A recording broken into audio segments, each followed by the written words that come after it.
Bonjour mes très chères dames, cette vidéo est réservée uniquement pour les femmes comme toujours, pour la réussite roukhanite de Elias Eliaou Ben Sarah. Maman, où cours-tu comme ça?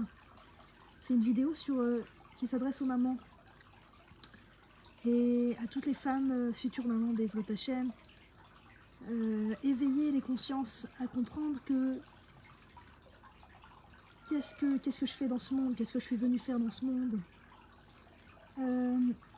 Lorsque je vais faire quelque chose, est-ce que c'est forcément toujours la meilleure chose à faire? Comprendre que le monde qui m'entoure lance des messages et m'encourage à certaines choses qui sont en général des champs de mines qui prennent un temps à exploser, mais au final qui apportent des dégâts dans la vie familiale, dans la vie maternelle, dans la vie de la maman. Et après, des années après, malheureusement, les mamans se retrouvent attristées de voir que leurs enfants, devenus adultes, souffrent, passent par des souffrances en tant qu'adolescents, en tant qu'adultes. Et elles ont de la peine, elles se disent « si j'avais su, j'aurais fait autrement. Si j'avais su, j'aurais été plus présente. Si j'avais su, je me serais concentrée sur mes enfants. Si j'avais su, j'aurais pas autant couru après le travail. Si j'avais su, j'aurais pas fait autant de choses à la fois. » Bien sûr, rien n'est irrécupérable, aucune situation n'a pas de retour. Bien sûr, on peut toujours prier pour nos enfants et on doit prier, c'est notre rôle. Et on peut surtout faire de la prévention, c'est-à-dire prévenir plutôt que guérir et se poser les bonnes questions au moment où on est encore à la croisée des chemins, c'est-à-dire que au moment où les choses sont encore cruciales pour nos enfants, le devenir de nos enfants est encore crucial, et nous-mêmes, en tant que maman, tout n'est pas toujours clair devant nos yeux, tout n'est pas toujours comme une évidence, tout n'apparaît pas toujours comme une évidence. C'est-à-dire que des fois, une maman peut trouver une certaine routine à amener ses enfants à la crèche, à amener ses enfants à la maternelle, et aller travailler, revenir vers 4-5 heures, les prendre, et tous les jours, faire cette routine, ou des fois travailler la nuit, et laisser les enfants au papa ou aux grands-parents, et vivre très bien dans cette routine. Mais ce n'est pas parce que la routine est confortable et qu'elle est agréable et qu'elle est exactement tout ce dont j'ai besoin pour me sentir épanouie que c'est forcément le meilleur système à suivre, le meilleur chemin à suivre. C'est-à-dire que nos enfants, quand ils sont petits et qu'ils ont beaucoup besoin de nous, ils ne l'expriment pas du tout. Ils ne l'expriment pas, hormis le fait qu'ils vont pleurer quand on va les déposer à la crèche, hormis le fait que, bien sûr, ils nous montrent tout leur amour pour nous, mais ils ne nous diront jamais une phrase comme « Maman, j'ai besoin de rester avec toi à la maison, ça va me donner des forces pour toute la vie. » Ils nous diront jamais des phrases comme ça, et c'est à nous de le deviner, de le comprendre. C'est à nous de nous battre pour faire entrer cette conscience dans notre cœur et trouver des forces en nous et des ressources en nous pour leur donner au moment où c'est le moment de donner. Où c'est le moment de donner.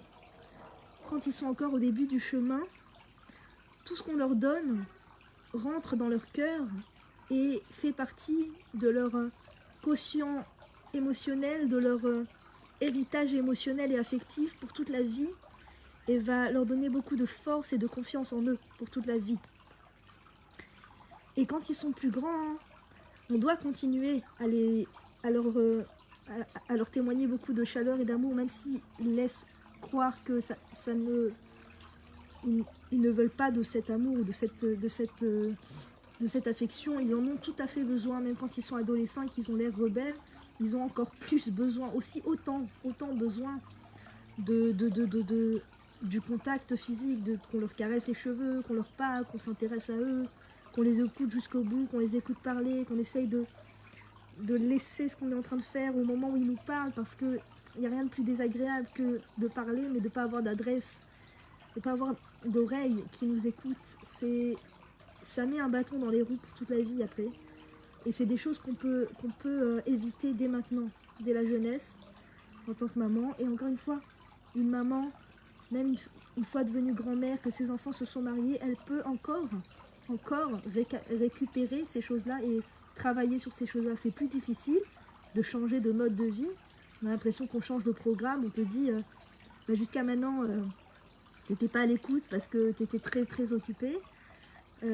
Essaye de changer de programme, essaye de t'efforcer que lorsqu'un enfant te parle, te raconte quelque chose, de laisser complètement tomber le téléphone, qu'il soit adulte, qu'il soit enfant, il a toujours autant besoin d'écoute, c'est crucial l'écoute, ça donne des ailes. Si on voyait ce que chaque seconde d'écoute pouvait